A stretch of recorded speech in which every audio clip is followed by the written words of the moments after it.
सभी साथियों को ओम नमस्ते। साथियों, थैंक्स योगी यूट्यूब चैनल पर मैं राजा राम आर्य आप सभी का स्वागत करता हूं। साथियों, जैसे कि आपने देखा कि जो हमारी पिछली वीडियो थी डिप्रेशन के ऊपर थी, उसके अंदर क्या था कि डिप्रेशन के होने के कारण क्या है। तो आज हम उस वीडियो का दूसरा पार्ट करेंगे और आज हम उसके इलाज के ऊपर बात करेंगे कि डिप्रेशन का इलाज क्या है और योग के अंदर डिप्रेशन को कैसे ठीक किया जा सकता है। योग के अंदर कौन कौन सी विधि है, कौन कौन से प्राणायाम हैं, कौन कौन से आसन हैं। आज हम योग के माध्यम से डिप्रेशन को दूर करने का इलाज आपको बताएंगे।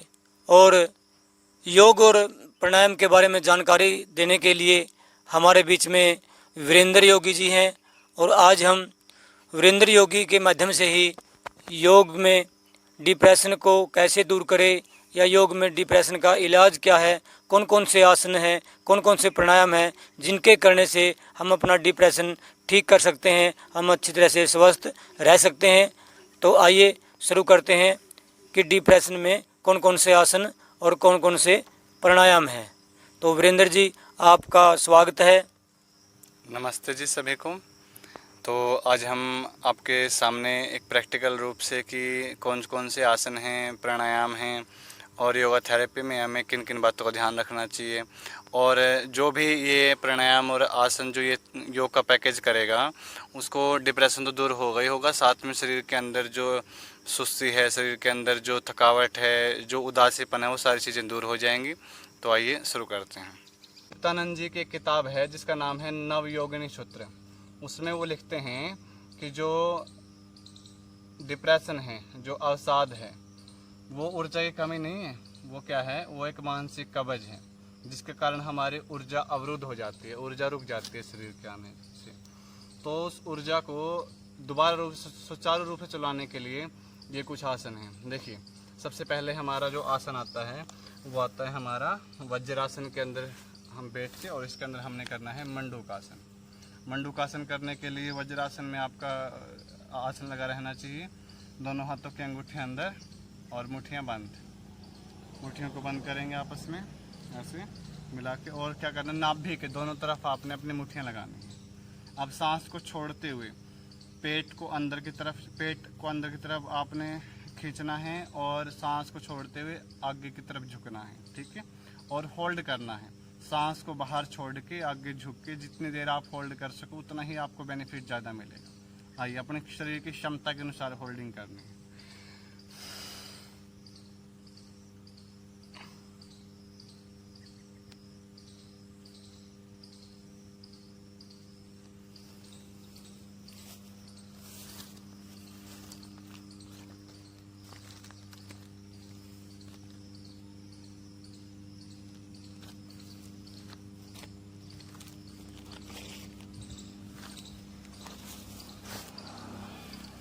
सांस को भरते हुए धीरे धीरे ऊपर। ये हमारा मंडूकासन का पहला भाग हुआ। अब दूसरा भाग कौन सा है, अपने बाएं हाथ को, अपने लेफ्ट हथेली को नाभि के ऊपर रखना है और दाएं को उसके ऊपर। देखो, जब आप बाएं हथेली ऐसे नाभि के पास टिकाओगे तो क्या होगा, नाभि से इस साइड में हमारी जो पेनक्रियाज होती है, पेनक्रियाज में बीटा सेल्स होते हैं, जब वो डीएक्टिवेट हो जाते हैं तो शुगर बढ़ जाती है, क्योंकि वही तो इंसुलिन रिलीज करते हैं। जब आप इसको जोर से दबाओगे तो इसके ऊपर अच्छा प्रभाव जाएगा और वहाँ से इंसुलिन निकलेगा अच्छे ढंग से, और आपकी जो भोजन की प्रक्रियाएं हैं, जो खाना पचने की प्रक्रियाएं हैं, वो तेज़ हो जाएंगी।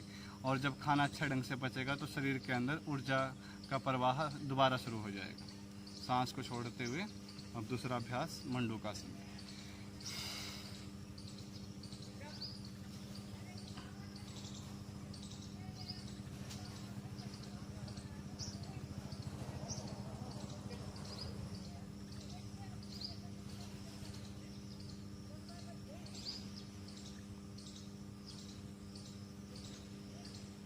सांस को भरते हुए वापिस। ये हमारा मंडूकासन हुआ।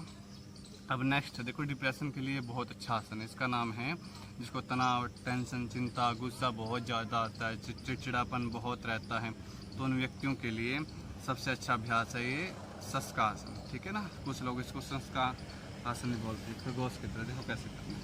वज्रासन में बैठ के सांस को भरते हुए हाथों को ऊपर खींच लेंगे ऐसे पूरा। अब सांस को छोड़ते हुए माथा और हथेली जमीन पे,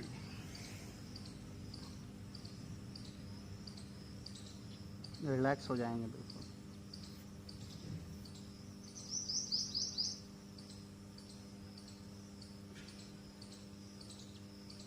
जब हम इस स्थिति में आते हैं तो हमारा जो अहंकार है वो ख़त्म हो जाता है, क्योंकि मंदिर में, गुरुद्वारे में, कहीं पे भी हम धार्मिक स्थानों पे जाते हैं तो सबसे पहले हम माथा टेकते हैं। माथा टेकने से ये आसन हो जाता है जिसका नाम है शशकासन। इससे मानसिक रूप से तो हमें ऊर्जा मिलती है, साथ में हमें आध्यात्मिक रूप से मजबूत बनते हैं। सांस को भरते हुए फिर वापस। ये हमारा शशकासन हुआ। तो अब नेक्स्ट है जिसका नाम है हमारा वक्रासन। वक्रासन बहुत ज़रूरी है। देखिए दोनों हाथों को साइड में रखें, हाथों को, पैरों को भी खोल लेंगे। अब हम करेंगे वक्रासन। वक्रासन करने से देखो, जब हम इस तरफ जोर पड़ेगा हमारे, तो हमारा अमाशय एक्टिवेट होगा, और अमाशय एक्टिवेट होने से भोजन अच्छे ढंग से पचेगा, और जिसका भोजन अच्छे ढंग से पचता है ना, उसके शरीर में ऊर्जा की कमी नहीं होती। देखो कैसे करना है इसको। सबसे पहले अपना एक पैर मोड़ेंगे और एडी को घुटने के पास ले आएंगे, और जो घुटना मोड़ा है वो हाथ बिल्कुल पीछे टिकेगा आपका, उस तरफ वाला हाथ। आप दूसरे हाथ को घुटने के ऊपर से घुमाना है और सीधा घुटना पकड़ना है, ठीक है, जिससे ना अगर घुटना पकड़ा जाए तो हाथ को रख भी सकता है, ठीक है। तो आप सांस को भरते हुए पीछे की तरफ अपने मोड़ना है और होल्ड करना है ऐसे।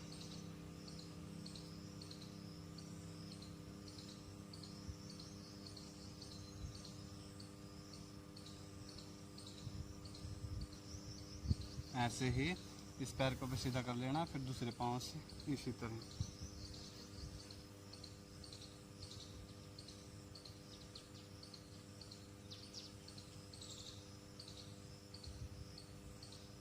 ये वक्रासन हुआ, ठीक है।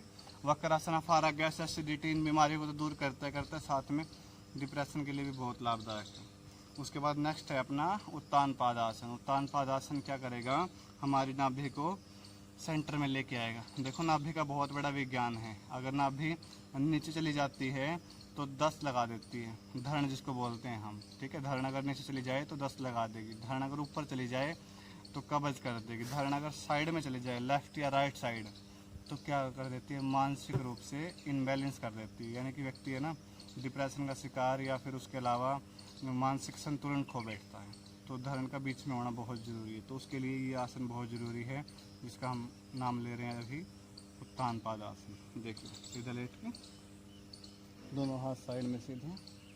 अब सांस भरते हुए 15 सेंटीमीटर अपने एड़ियों को उठाना है ज़मीन से, ठीक है, और होल्ड करके रखना है। कैसे, सांस को भरते हुए।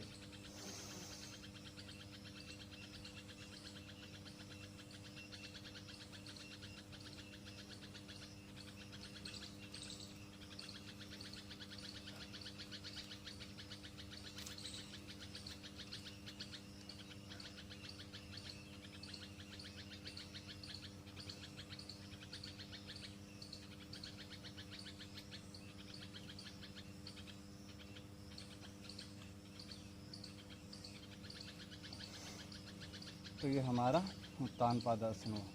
इससे आपकी भूख भी बढ़ेगी और पेट की सारी बीमारियां दूर करता है। ये बहुत अच्छा आसन है उत्तान पादासन।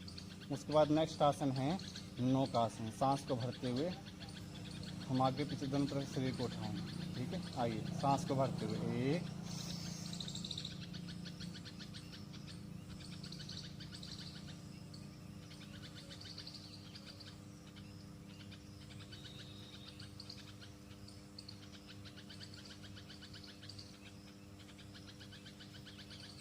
1 विश्राम।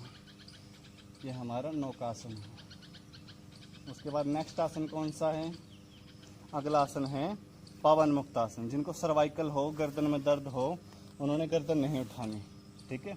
बाकी सभी कर सकते हैं। उसके अलावा क्या करना है, सबसे पहले अपने दाएं घुटने को मोड़ना है, हाथों को इंटरलॉक करना है और घुटने को पकड़ लेना है। अब सांस को छोड़ते हुए घुटना छाती पे आएगा और नाक घुटने पे आएगी और पंजा नीचे की तरफ दबा रहेगा। कैसे? सांस को छोड़ते हुए।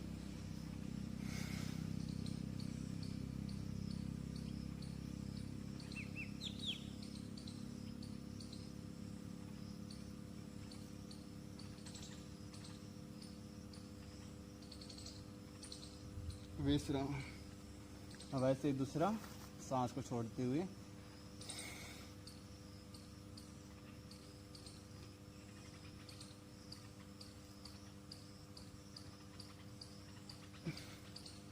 उसके बाद फिर दोनों एक साथ।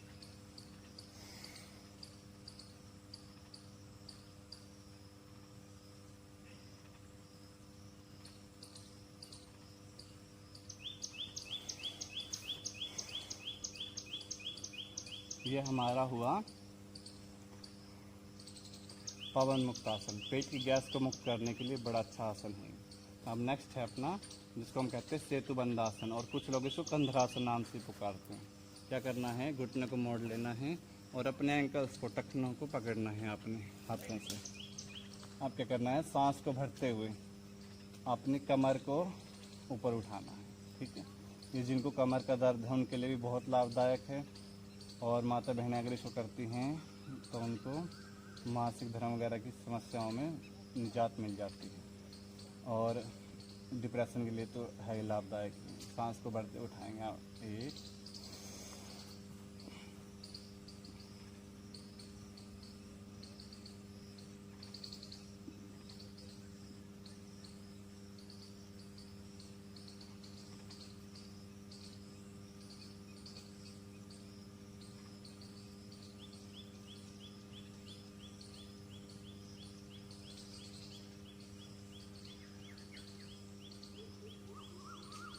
2, ये हमारा सेतु बंधासन हुआ। उसके बाद 2 आसन और बचते हैं, जिसका नाम है पहला है हमारा पादावृतासन। ठीक है? ये करेंगे तो एक्टिविटी बढ़ेंगे उनके शरीर की। देखो कैसे, पाँव को बिल्कुल सीधा रखना है और एक पैर को गोल गोल घुमाना है। ठीक है?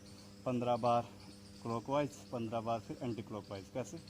पैर को सीधा रखते हुए 1, 2, 3, 4, 5, ऐसे 15 बार करना है। ठीक है? अब ऐसे ही इसी को उल्टा फिर 1, 2, 3, 4, 5। इससे आपका पेट भी कम होगा और मोटापे के लिए तो है ही बहुत अच्छा है। आप दूसरे पैर से ऐसे 1, 2, 3, 4, 5। अब इसी को उल्टा 1, 2, 3, 4, 5। बहुत बढ़िया। और नेक्स्ट है हमारा साइकिलिंग।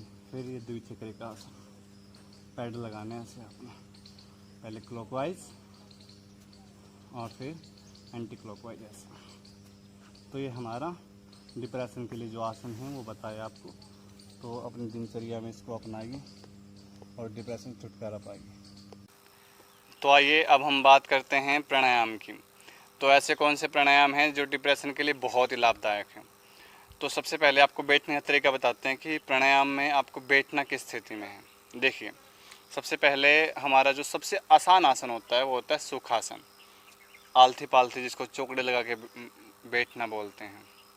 तो ये आसन आप लगा के बैठ सकते हो और इसमें ध्यान के रखना है आपके कमर गर्दन बिल्कुल सीधी रहे, जैसे राजा राम जी ने कर रखी है। ठीक है? अब दूसरा आसन आपको बताते हैं। दूसरा आसन में भी आप बैठ के प्राणायाम कर सकते हो, जिसका नाम है सिद्धासन, जिसको हम बोलते हैं अर्ध पद्मासन। एक पैर पद्मासन की शेप में और बिल्कुल कमर गर्दन सीधी। तो ये हमारा सिद्धासन हो गया। अब जो तीसरा आसन होता है वो होता है पद्मासन। पद्मासन आपने तस्वीरों में भी भगवान शिव जी को देखा होगा पद्मासन लगाए हुए। तो ये पद्मासन के अंदर हम बैठ सकते हैं। ये भी ये भोजन तंत्र और लीवर के ऊपर बहुत अच्छा काम करता है पद्मासन। तो इस आसन में बैठ के हम सारे प्राणायाम कर सकते हैं। लेकिन ध्यान रखना है, जिनकी अभी घुटने या फिर नसें कमज़ोर हैं पैरों की, तो वो इस आसन का अभ्यास ना करें। ठीक है? बच्चे इस आसन का अभ्यास बचपन से ही करें, क्योंकि अगर वो करेंगे तो उनकी शरीर की जो शक्ति है, जो लीवर की शक्ति है, वो बढ़ेगी। ठीक है? तो आइए ज़्यादा बात ना करते हुए हम चलते हैं सीधा डिप्रेशन के योगा के ऊपर। ठीक है, तो सबसे पहले जो हमारा प्राणायाम है वो है भस्त्रिका प्राणायाम। ठीक है, उसके लिए क्या करो आप, दोनों घुटनों के ऊपर अपने हाथ रखना, पहली उंगली अंगूठे से मिला लेनी है। ठीक है, और कमर गर्दन बिल्कुल सीधी रखनी है आपने। ठीक है, कमर को ना नीचे की तरफ रखना है और ना ऊपर ज़्यादा खींच के रखना है। नॉर्मली आपने कमर बिल्कुल सीधी रखनी है, गर्दन सीधी, ताकि हमारी जो हवा की जो पाइप है, जो विंड पाइप हो, बिल्कुल सीधी रहे और ऑक्सीजन अच्छे ढंग से जाए और सांस अच्छे ढंग से बाहर आए। ठीक है, तो सबसे पहला प्राणायाम है भस्त्रिका। देखिए, शरीर के अंदर ऊर्जा का प्रवाह स्टार्ट करने के लिए ऑक्सीजन की बहुत ही महत्वपूर्ण ज़रूरत है। अगर ऑक्सीजन अच्छे ढंग से नहीं शरीर के अंदर जाएगी तो ना भोजन पच पाएगा, ना दिमाग सही ढंग से काम कर पाएगा, और दिमाग के न्यूरॉन को सबसे ज़्यादा ऑक्सीजन की ज़रूरत होती है काम करने के लिए। तो आइए हम पहला प्राणायाम करते हैं जिससे ऑक्सीजन की पूर्ति होगी हमारे शरीर के अंदर। उसका नाम है भस्त्रिका प्राणायाम। कैसे करना है, लंबे गहरे सांस भरने हैं, लंबे गहरे सांस बाहर छोड़ने हैं। ठीक है, आइए कैसे।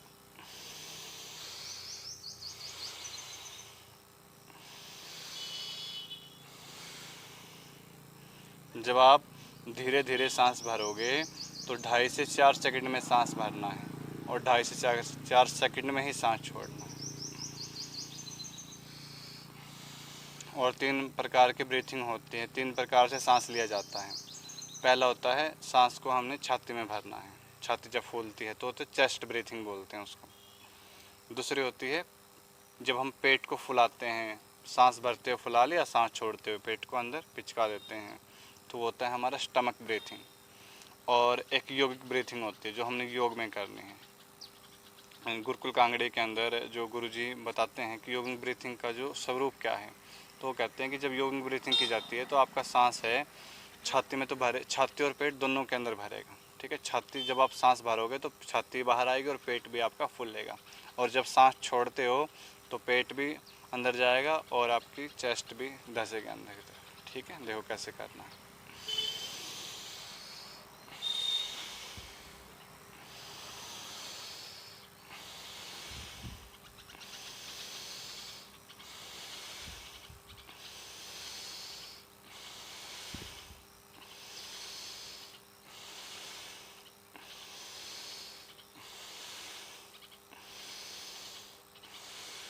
तो 3 से 5 मिनट हर रोज़ आपने भस्त्रिका प्राणायाम करना है। और स्वामी रामदेव जी महाराज कहते हैं कि इसी सांस को अगर आप और धीमा कर दो तो वो आपकी कहलाएगी कॉन्शियसनेस ब्रीथिंग।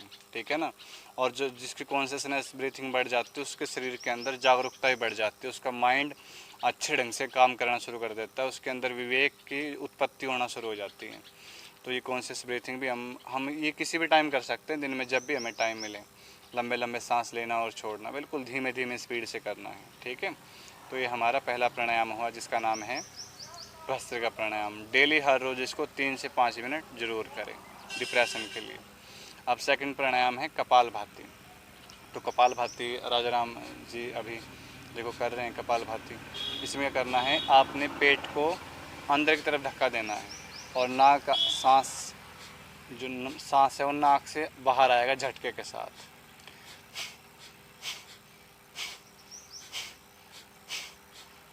और ध्यान के रखना है जो बिगिनर हैं, जो शुरुआती हैं, जिन्होंने पहले नहीं किया है कभी कपालभाति, तो 1 सेकंड में एक झटका लगाना है। 1 सेकंड 1 स्ट्रोक। ठीक है ना, ध्यान रखना है 1 सेकंड 1 स्ट्रोक पर सेकंड के हिसाब से आपने ये अभ्यास करना है। धीरे धीरे अभ्यास को बढ़ाना है। देखो 3 गतियाँ होती हैं इसके अंदर।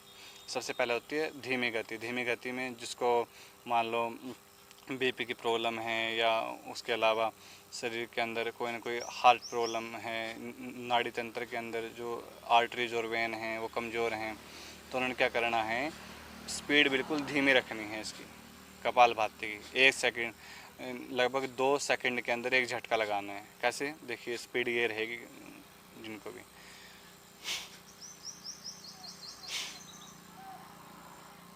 बिल्कुल धीमी स्पीड रखनी है।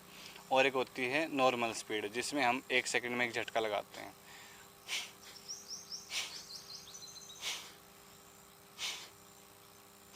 ये स्पीड नॉर्मल स्पीड। एक होती है तीव्र स्पीड, तेज़ स्पीड।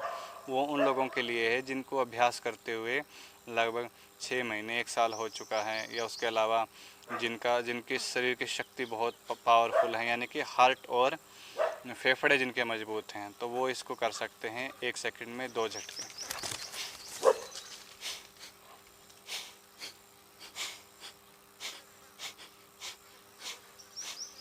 तो स्पीड अपने शरीर की क्षमता के अनुसार आपने बढ़ानी है, ठीक है ना, तो उसका ध्यान रखना है आपने। तो ये हमारा कपालभाति प्राणायाम हुआ। कपालभाति प्राणायाम करने से देखो आपकी सारी पेट की बीमारियां दूर होंगी। अफारा है, गैस है, एसिडिटी है, और उसके अलावा जो हमारी देखो पेट नाभि के अंदर हमारी समान वायु होती है, और जिसकी समान वायु गड़बड़ हो जाती है ना, उसका भोजन नहीं पच पाता सही ढंग से, है ना। हमारे 5 प्राण होते हैं शरीर के अंदर, तो ये प्राण है, ये समान प्राण है इसके अंदर, तो वो अगर इनबैलेंस हो गया तो सारी की सारी समस्याएं शुरू हो जाएंगी। खाना अच्छा ढंग से नहीं पचेगा, अफारा रहेगा, गैस बनेगी, छोटी आंत बड़ी आंत के अंदर फिर अपान वायु में भी गड़बड़ होती चली जाएगी, ठीक है। तो हमने ध्यान रखना है, कपालभाति बड़े ही जागरूक होकर करना है। और ध्यान कहाँ लगाना है? मूलाधार चक्र में, जहाँ से हमारी रीढ़ की हड्डी शुरू होती है, यानी कि हमने गुद्दा भाग को ऊपर खींच के रखना है, मूल बंद लगा के रखना है, ठीक है। और मूल बंद लगा के रखना है और साथ में कपालभाति प्राणायाम करना है। तो फिर देखना आपकी अपान वायु भी और आपकी समान वायु भी दोनों की दोनों आपकी स्वच्छ हो जाएंगी। और जब ये बिल्कुल साफ़ हो जाती हैं, अच्छी हो जाती हैं, तो फिर क्या हो जाता है, सारी प्रकार की पेट की बीमारियां ख़त्म हो जाती हैं, और डिप्रेशन तो वैसे ही दूर चला जाता है, ठीक है। तो ये हमने कपालभाति प्राणायाम के ऊपर आपको कुछ बताया। अब हम चलते हैं नेक्स्ट के ऊपर। नेक्स्ट है अपना, जिसको हम कहते हैं अनुलोम विलोम प्राणायाम, ठीक है। अनुलोम विलोम प्राणायाम डिप्रेशन वालों के लिए रामबाण इलाज का काम करेगा। अनुलोम विलोम प्राणायाम को बिल्कुल ही धैर्यपूर्वक आराम से बैठ के और सांसों को लंबा गहरा भरना है, छोड़ना है, ठीक। प्राणायाम देखिए, अनुलोम विलोम प्राणायाम हमारे हार्ट के लिए और हमारे माइंड के लिए बहुत अच्छा है। जिनको बार बार डिप्रेशन में चले जाते हैं, जिनको तनाव बहुत होता है, चिंता बहुत सताती है, नेगेटिव विचार बहुत आते हैं, तो उन लोगों के लिए ये अनुलोम विलोम प्राणायाम बहुत अच्छा है। पूरे दिमाग को अच्छा बना देता है। देखो कैसे करना है इसको, ठीक है। सबसे पहले अपने सज्जे हाथ को, अपने दाहिने हाथ को, अपने राइट हैंड को उठाएंगे, अंगूठा राइट नोस्ट्रल पे, बीच की 2 उंगलियां लेफ्ट के ऊपर, ठीक है। कमर गर्दन सीधी रखनी है आपने। और जो दूसरा हाथ है वो भी वायु मुद्रा में। वायु मुद्रा कैसे रहेगी?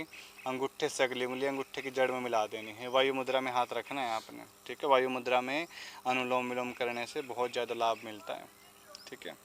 अब क्या करना, अपनी लेफ्ट से बाई नाक से सांस को लंबा भरना है।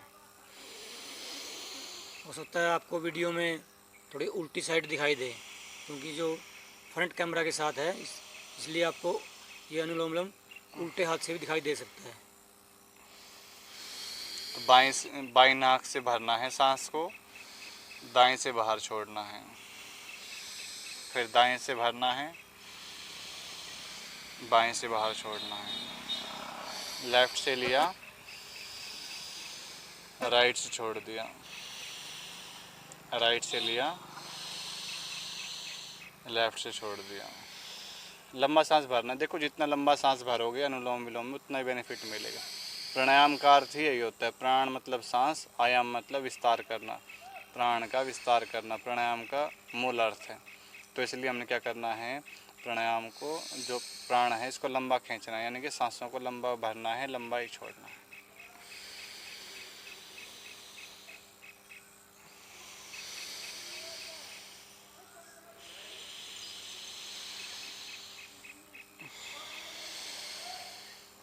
ठीक है, ऐसे लगातार अल्टरनेट ब्रीथिंग इंग्लिश में बोलते हैं इसको। तो ऐसे हमने लगभग 10 मिनट इस प्राणायाम को करना है। इसी क्रम को बार बार दोहराना है आपने।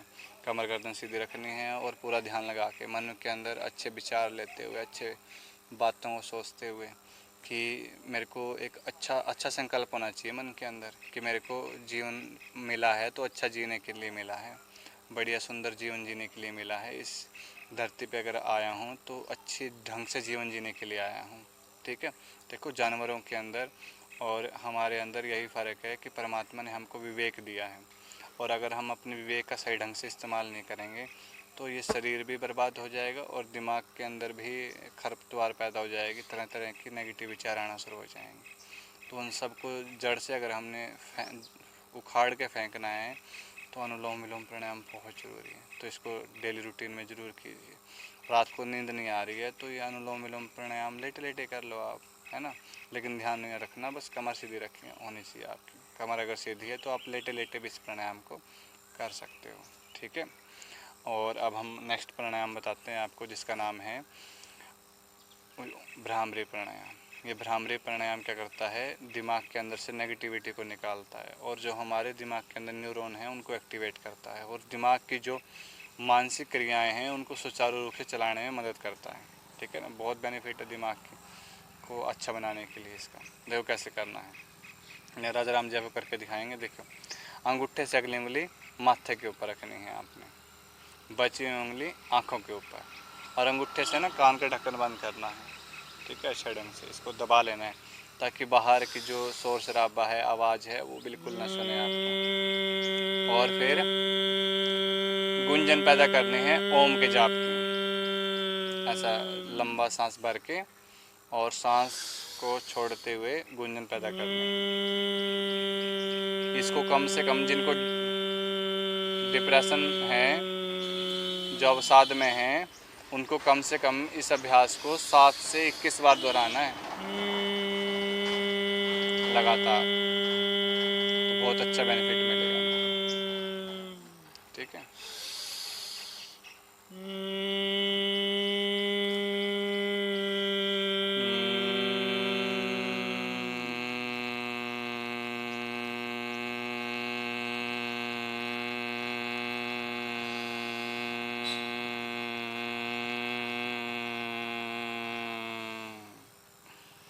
तो ये हमारा भ्रामरी प्राणायाम हुआ।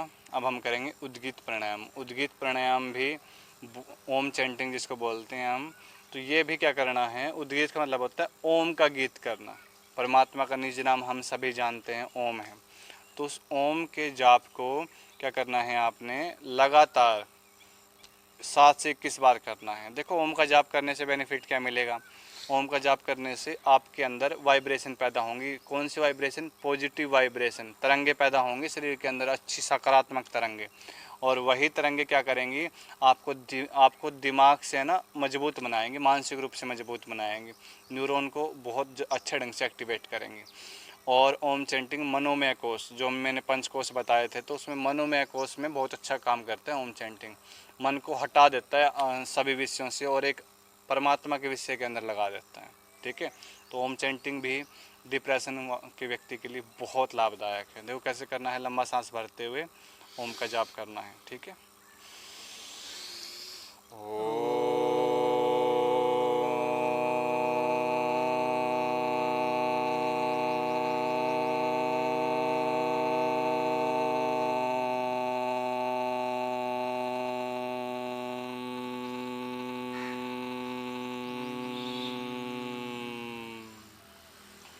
तो इस अभ्यास को आपने 7 से 21 बार करना, लंबा गहरा सांस भरते रहना और ओम चैंटिंग करते रहना। तो फिर देखना ना तो चिंता सताएगी। वो कहते हैं जब चिंता बहुत सताए तो ओम नाम का जाप करो, ठीक है। तो इसी के साथ हम आज के सत्र को यहीं संपन्न करते हैं और हर रोज़ अपने उस परमात्मा की भक्ति में लीन रहना, क्योंकि जिसके पास परमात्मा की भक्ति है उसके पास शरीर की, मन की और सब तरह की शक्ति उसके पास होती हैं। तो इसलिए शरीर को मजबूत रखना, दिमाग को मजबूत रखना और अपने शरीर को बहुत ही बलशाली और अच्छा बनाना। और राजा राम जी की तरह चेहरे के ऊपर तेज उसी से आएगा जब आप अच्छे ढंग से योग करोगे हर रोज़, ठीक है। तो इसी के साथ सभी को वंदे मातरम, सभी को नमस्ते।